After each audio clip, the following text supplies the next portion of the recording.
জয় মা চামুণ্ডা। আজি আমি কবলৈ ওলাইছো 2 অক্টোবৰ 2024 অমাৱস্যাৰ দিনা লগতে যেটো আমাৰ সূৰ্যগ্ৰহণ লাগিব তাৰ বিষয়ে আমি এই ভিডিওটো আপোনালোক সকলোলৈকে বিশেষ এটা মেছেজ হিচাপে প্ৰেৰণ কৰিব বিচাৰিছো। বহুতৰে মনত এটা খুৰদুৰণি থাকিব যে সূৰ্যগ্ৰহণ হ'ব মানিব লাগিব নে নালাগিব। এইবিলাক কথা বহুতে ভাবি থাকিব বা ভয় খাই থাকিব।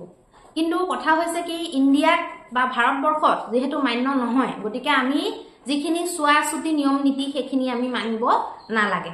ভাৰতত মান্য যেতিয়া হ'ব তেতিয়াহে আমি সেইবিলাক মানিব লাগে। সূৰ্যগ্ৰহণৰ ক্ষেত্ৰত 12 ঘণ্টাৰ গ্ৰহণটো লগাৰ 12 ঘণ্টাৰ আগৰ পৰাই চুটক লাগি যায় মানে চুৱা লাগি যায়। কিন্তু যেহেতু মান্য নহয় ৰাতি যেহেতু গ্ৰহণটো হ'ব সেই কাৰণে ভাৰতত মান্য নহ'ব।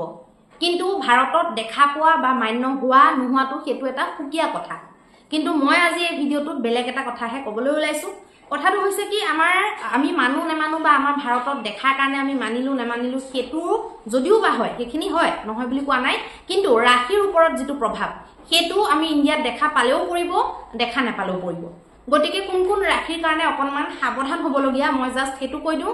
যিবিলাকৰ কাৰণে সাৱধান হ'বলগীয়া ধৰক নহয় সেইবিলাকৰ কাৰণে আমাৰ কোৱাটো ইমান এটা দৰকাৰ নাই। কিন্তু যিবিলাকৰ কাৰণে সাৱধান হ'বলগীয়া তেওঁলোকৰ কাৰণে মই কৈ দিবলৈ বিচাৰিছো। এটা প্ৰথম যেটো ৰাশি হৈছে সেইটো হৈছে কন্যা ৰাশি।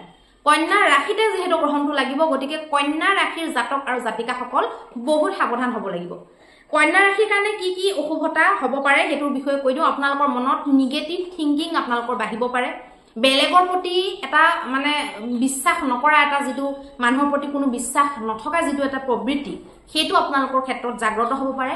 বিভিন্ন ধৰণৰ মানসিক চিন্তাই আপোনালোকক আমনি কৰিব পাৰে বা যাৰ বহুত বেছি মানসিক চিন্তা আগৰ পৰা হৈ আছে তেওঁলোকে একদম ডিপ্ৰেছনত যোৱাৰ নিচিনা নিজকে অনুভৱ কৰিব পাৰে। আৰু লগতে আপোনালোকৰ স্বাস্থ্য বেয়া হ'ব পাৰে। যিকোনো স্বাস্থ্যজনিত আপোনালোকে অসুবিধা অনুভৱ কৰিব পাৰে বা ভয় ভাৱ আপোনালোকৰ বাঢ়িব পাৰে। সেকেন্ড ৰাশি হৈ গ'ল আমাৰ মীন ৰাশি। মীন ৰাশিৰ ক্ষেত্ৰত ব্যৱসায় বাণিজ্য আৰু বৈবাহিক ক্ষেত্ৰ এই দুইটা ক্ষেত্ৰতে আপোনালোকৰ প্ৰব্লেম হ'ব পাৰে। বৈবাহিক ক্ষেত্ৰত যিকোনো মতভেদ বা ডাঙৰ মতভেদো হ'ব পাৰে। যাৰ বিবাহৰ স্থিতিটো জন্মতে বেয়া তেওঁলোকৰ কাৰণে বহুত ডাঙৰো কিবা কাজিয়া হ'ব পাৰে বা বহুত ডাঙৰ মতভেদো হ'ব পাৰে। গতিকে আৰু পাৰ্টনাৰশ্বিপত যদি ব্যৱসায় কৰি আছে তেতিয়াহ'লে বহুত ডাঙৰ ধোকা হ'ব পাৰে বা আপোনালোকৰ যদি ব্যৱসায় আৰম্ভ মানে হ'ব লগা হৈ আছে তেনেকুৱাত আপোনালোকৰ খুব বাধা আহিব পাৰে। গতিকে সেকেন্ড ৰাশিটো মীন ৰাশি ক'লো। আৰু এতিয়া থাৰ্ড ৰাশিটো হৈছে বৃষ ৰাশি। বৃষ ৰাশিৰ সন্তানৰ ক্ষেত্ৰত বহুত প্ৰব্লেম হ'ব পাৰে। আৰু বৃষ ৰাশিৰ যিসকল জাতিকা গৰ্ভৱতী অৱস্থাত আছে তেওঁলোকৰ কাৰণে সন্তানৰ ক্ষেত্ৰত বিশেষ খেয়াল ৰাখিবলগীয়া। তেওঁলোকে খুব সাৱধানে চলিবলগীয়া। আৰু লগতে তেওঁলোকৰ যিবিলাকৰ প্ৰেম সম্পৰ্ক চলি আছে বা নতুনকে প্ৰেমৰ প্ৰস্তাৱ দিছে এতিয়ালৈকে ৰিপ্লাই অহা নাই তেনেকুৱা যিসকল জাতক জাতিকা তেওঁলোকৰ কাৰণেও অসুবিধাজনক হ'ব আৰু মানসিক শান্তিৰ ক্ষেত্ৰতো আপোনালোকৰ বাধা দেখিবলৈ পোৱা যাব। আৰু এতিয়া তাৰ পিছৰ ৰাশিটো হৈছে মকৰ। মকৰৰ কাৰণে দেউতাকৰ ক্ষেত্ৰত ভাল নহয়। ধৰ্ম আধ্যাত্ম পাৰে দেউতাকৰ হেল্থৰ প্ৰব্লেম হ'ব পাৰে। লগতে আপোনালোকৰ যিকোনো ভ্ৰমণ আদিৰ ক্ষেত্ৰত বাধা আহিব পাৰে ভাগ্য বাধা আহিব পাৰে।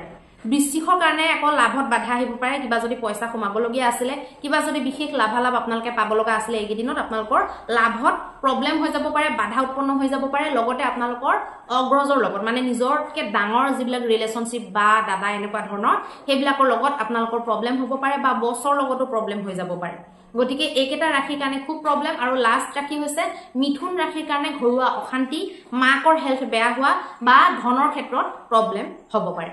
এইকেইটা ৰাশি যিকেইটা প্ৰব্লেম তেওঁলোকে ভালকে যেহেতু মৃতকৰো লাষ্ট সেইদিনাই শেষ দিন আৰু অমাৱস্যা সেইটো দিনত আমি মৃতকৰ কাৰণে দান দক্ষিণা যিমান কৰিব পাৰো সিমানে ভাল। গতিকে আপোনালোকে লগতে যেহেতু গ্ৰহণৰ প্ৰভাৱ আছে এইকেইটা ৰাশিয়ে ভালকৈ দুখীয়া দৰিদ্ৰ মানুহক ভোজনী দান দিব পাৰে। খোৱা বস্তুৰ ভিতৰত আপোনালোকে চাউল দালি মিঠাতেল আলু তাৰপিছত গাখীৰ তিলৰ লাডু চাডু এনেকুৱা ধৰণৰো দিব পাৰে। আৰু লগতে আপোনালোকে বস্ত্ৰ দান কৰিব পাৰে। খোৱা বস্তু আৰু বস্ত্ৰ দান এইকেইটা কৰিব পাৰে। আৰু আজিকালি মানুহবিলাকৰ পইচাৰ প্ৰতি বহুত হেঁপাহ গতিকে দক্ষিণা এটা আপোনালোকে নিশ্চয় দিব।